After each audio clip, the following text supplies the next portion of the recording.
Thinking about upgrading your phone? Today we're doing a quick head-to-head, Xiaomi 17T versus Xiaomi 15T Pro. Right off the bat, the 17T feels like the more balanced daily driver. It's got a newer chip, smoother power efficiency, and better thermal control, so it stays cooler during gaming and multitasking. But the 15T Pro still fights back hard. You're getting a more premium camera setup, especially in low light, and faster charging speeds that still beat most phones in this range. Display-wise, they're pretty close. Both are sharp, bright, and buttery smooth. But the 17T edges ahead with slightly better brightness tuning outdoors. Now here's the real question. Performance or photography? If you want raw power and long-term stability, the 17T wins this round.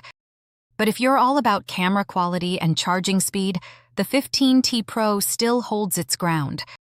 Honestly, both are solid, but your choice depends on what you value most. Let me know which one you'd pick in the comments below. Subscribe for more. Soon,